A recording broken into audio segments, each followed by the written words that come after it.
We are back and ready to continue with the playoffs. Day number 2 here at the Asia Pacific Grandmasters. We have Shaxi versus Surrender coming right up. Surrender just taking a win over Tyler in what I would say was a bit of a strange one, but a very close series. I think it could have gone either way very easily in that road mirror. Yeah, a lot of back and forth. And if I remember correctly, a lot of players are going first, winning as well in that first series. I think the last one might have been Surrender and McCoy taking the win. But either way, it's what I like to see, a bit of a shake-up of the expected result. But that's going to be very different here, as we are not with another road mirror. We're with the cornerstone, I would say, of the current meta, which is Rogue versus Mage. The two decks, I would say, vying for #1 spot in terms of the player's perception. What is the best deck in Hearthstone at the moment? On the one side, you have the Cyclone Mage with its ridiculously powerful combos. Mountain Giant, Conjurer's Calling. When you cast it on a reduced cost Mountain Giant, you have a 50% chance, or one half of the minions are Grave Horrors, 7/8 taunts, which offers such ridiculous defensive capabilities, whilst also pushing towards your lethal capabilities as well. Yeah, and I think that Shaxi's build overall, it's something we didn't really touch on yesterday because it didn't really come up, but the whole, one Frostbolt, Snip, Snap, that one card that definitely is floating right now, in Shaxi's list, he's gone for this Sandbinder, which is, like I said, we didn't mention it, but it's a card I've liked for a long time because all I see is 4 mana in a deck that you don't really have any 4-drops outside of Giants in some circumstances, of course.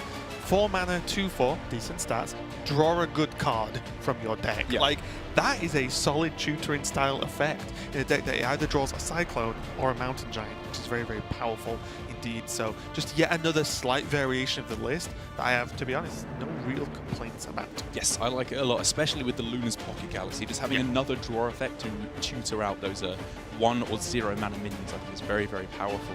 I've got to be honest, I'm very curious to know what the practice partners are, especially between regions, because it feels like in Europe and APAC as well, which are the two main reasons I've been watching, with America's being a bit too late to catch. But I've seen a lot of European players as well also going with similar lists. I think Fino had the exact same list in his primary. A lot of players going for the 2 halftime scavengers substituted in their anti-rogue list. I believe Alutemo and Hunter Race are also big favourites of those particular sideboards. So I'm curious to see what the practice groups are, because I feel like as a community we are getting closer and closer to the specialist mage lineup.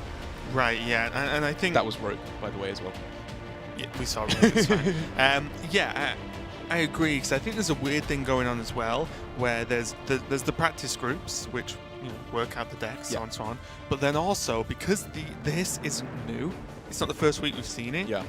If I was a player, I would look at every deck list that's been submitted, how well it did across all regions, and suddenly the second I would see this secondary list, which is the halftime scavenger and the mage, I would just be like, wow, only 2 cards change, and they seem solid. And I did just mention, mage doesn't really have the 4-drop, which is why I like Sandbinder. It's like, yes, okay, I'm sold. And I think I would have done the same and just said, this is just a very solid anti-aggro list.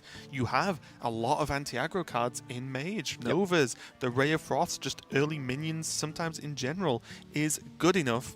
But let's get into this winning group match. Shaxi versus Surrender. The winner cements a place tomorrow in the finals of the Asia Pacific playoffs. The semi-finals. Okay, the final day. I meant the final day event of... No, it's fine. I'll let you off. Just thought I'd clarify, just to avoid confusion. In the semi-finals of the final day of the final of Season 1. Well, it's not the final of Season 1.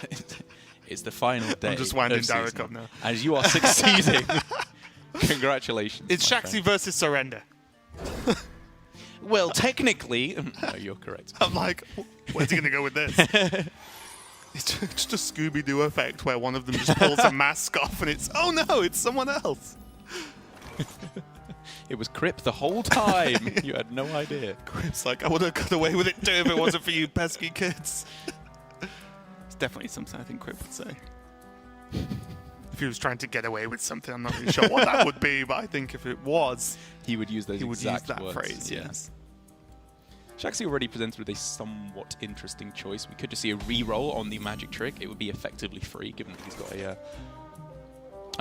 floating a mana on this turn, but he's come to the conclusion that unexpected results is better than another discover effect off of the magic trick, which I think is reasonable. But I've got to be honest, I don't know if I would actually come to the same conclusion. I think that on turn 3, he, even if unexpected results is better, he already had very decent plays. The 2 cards you want to play on 3 of Intellect or Banana Buffoon. So I think maybe going for Magic Trick again to look for one of the removal spells like Frostbolt, Icicle, Ray of Frost, maybe another Conjurer's Calling, a Frost Nova. There were a lot of good cards. Shooting Star. Like, I think there were a lot of good options there that could have been gone for. 2 minions more anti-aggro than 1 removal spell, though, is the question, I suppose, right? Because if you say, okay, Arcane Intellect this turn seems good, but if Surrender goes a little bit wide in the following turns, does 2 2-drops on average do more than a removal? Maybe. I think it's possible, but I think the arguments I would make is that a couple of small minions is very, very easy for Rogue to deal with. It's what they do best. They have Backstab, SI7 Agent, Lackeys now as well, Vendetta, all that good stuff. And it's the saturation on 3 mana, because, you know, even if he wants to go 3-drop on 3, 3-drop on 4 as well, he could still have done that with Banana Buffoon and then Arcane Intellect to curve out with the Banana as well for full mana utilization. And I have the fear that for Shaxi, it's this unexpected results is going to get stranded, which, you know, we're kind of talking as if it's for granted that he hits a removal spell on the second Magic Trick. It could have been 3 garbage secrets. You know, it could have been way worse than that, which is why this is the safe pick in the unexpected results.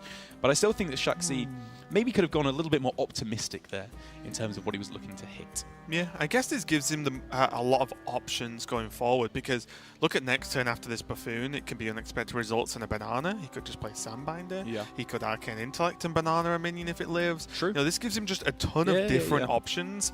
Maybe that's worth it, but I actually if he finds Khadgar as well, it's insane. Yeah, I actually think picking a spell that early in the game from Magic Trick is really hard in the deck. Like, I think it's 100%. super difficult. Yeah, absolutely. I mean, the fact that we've been talking about it for 3 turns now, just, you know, it proves that. And we've been talking about either we're 2 idiots outcomes or, as well. Or how difficult it is. And, you know, in this instance, I'm going to assume the former rather than the latter, or somewhere in between. Now another interesting choice. Sandbinder feels the most secure. Like I said, it's just 4 mana, 2/4, draw a good card. Yeah. And especially with Bananas already being in hand, this Cyclone, even if in its worst case scenario for Shaxi, is actually just at worst okay, I think. Like, nothing too crazy. It's not, that's not stranded in itself. The other thing as well, which is often overlooked, I would argue, with the Sandbinder, is the body, and also just the mana cost. It's a 4 mana minion, so if it survives, you just Conjurer's Calling that straight away, and you are over the moon. As long as you're not taking too much damage. Or transforming them into Twilight Drakes. Yes, that would also suck. Or there's another one, isn't there? Isn't it the... Oh, is that a 3-drop? The Druid one. It's Twilight Drake with Taunt. It costs 1 more. It's a 4 attack minion that gains +1 health for every card in your hand, and it has Taunt. Yeah. I was thinking of the... you know, I think it's a 3-drop. The one that's like faceless, but it just gains the health. Oh, yeah. But I think that's a 3-drop. Yeah. Faceless Rager. Okay. This is now very tempting. Yeah, as soon as you pick up Apprentice and Cyclone, things change. This is the dream versus Rogue. Apprentice Cyclone is exactly what you want to do. Now for Surrender, he can pop off, is I believe the expression. That the young kids say. Yeah.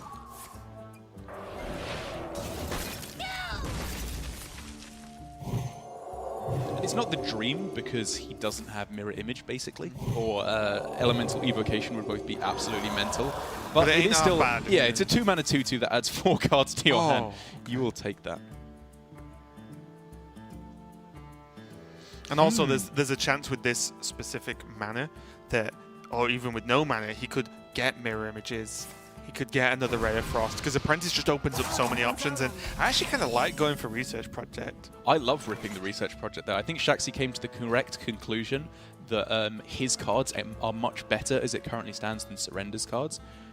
I'm not sure if I agree with holding on to the Mirror Image there. I think that might have been the case of him ending the turn too early. No, I think I like it. Really? He has Sea Giant, and Surrender's probably playing stuff this turn with a full hand, right? I guess. And you know Surrender's got Lackeys. Yeah.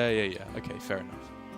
Like, if Shaxi just rips a cheap Sea Giant into Conjurers next turn, he could just win. Yes, like, no, that is a good point. I don't think it's incredibly unlikely. Yeah. I guess I was overvaluing keeping the Apprentice alive. Because as it currently stands, you're right. His win condition isn't cheating mana out on spells. It's giant cheating conjurers. big boys out. Yes, exactly.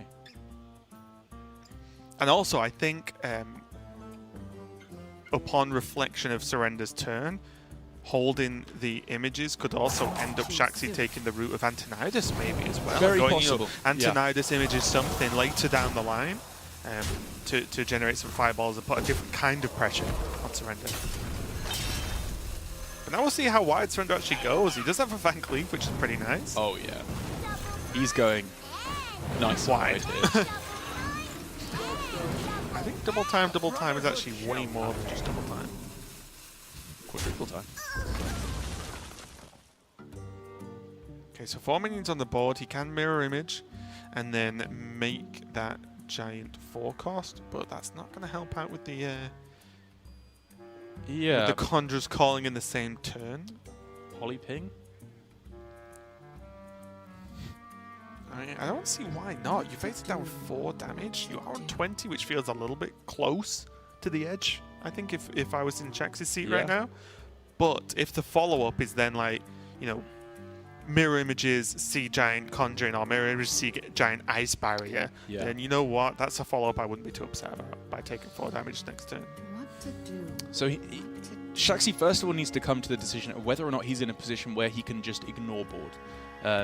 But I don't mean ignore board, sorry, I mean not have to remove anything, because he could Snap Freeze on this turn, which frees up more mana, like Snap Freeze Ice Barrier or something, to set up for next turn, Image, Giant, Conjurer's Calling, freeze the board next turn, whatever. Just, he has so many good top decks. Or is he in the situation where he has to remove this Edwin and keep fighting for board? I think I agree with this. I don't think he's in such a good position where he can just completely ignore the Edwin for the rest of the game.